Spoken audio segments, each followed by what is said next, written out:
Hello and welcome back to our channel tax to win. आज इस वीडियो का टॉपिक है documents that are required to file an ITR.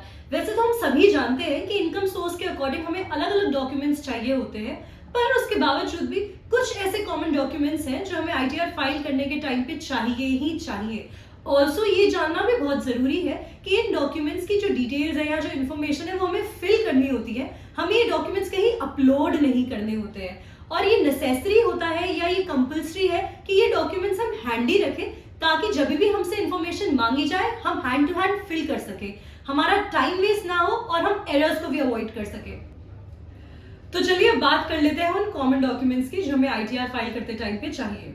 पहला है आपका पैन, आपका Aadhaar card, challan details, bank account details, original return notice, form 16, form 26 AS। अब जब हम इनकरेक्ट डिटेल्स फिल करते हैं या फिर इनएडिक्वेट डॉक्यूमेंट सबमिट करते हैं तो उस केस में क्या होता है?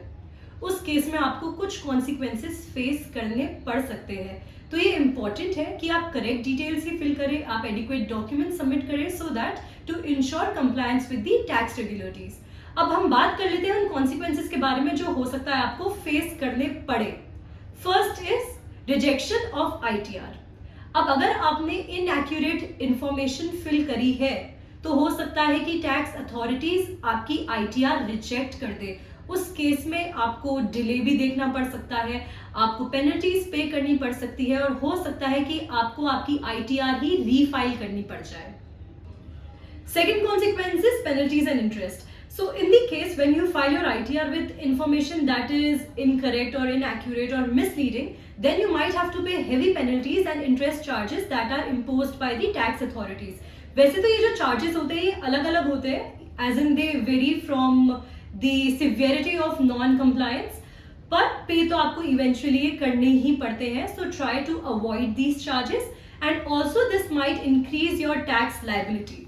थर्ड हमारे पास आता है लीगल इम्प्लीकेशन। अब इस केस में यानी एक इंडिविजुअल जो है वो इंटेंशनली गलत इंफॉर्मेशन प्रोवाइड कर रहा है, कब? आईटीआर फाइलिंग के टाइम पे। सो इस केस में इसको टैक्स इवेजन कंसिडर कर दिया जाता है और मैं आपको बता दूं टैक्स इवेजन एक सीरियस ऑफेंस है और इसके टाइम पे आपके ऊपर हो सकता है कि लीगल एक्शंस आपके अगेंस्ट लिए जाए। तो try to avoid providing misleading information. Fourth consequence is loss of refund और बेनिफिट्स। अब ये बहुत ऑब्वियस है कि अगर आपने इनएक्यूरेट इन्फॉर्मेशन के साथ अपनी आईटीआर फाइल करी है तो आपके जो टैक्स क्रेडिट्स है, एग्जेम्पशन लिमिट्स है, डिडक्शंस है, वो सब आपको नहीं मिलेंगे और ये भी हो सकता है कि आपको आपका रिफंड भी नहीं मिले and it might result in financial losses and also the loss of opportunities for saving. So this is the end of this video. Thank you for staying with us through the video. Now that you know how important it is to file your ITR with correct information, make sure you go through your ITR twice. Till then, this is Priyankshi Keswani taking your leave.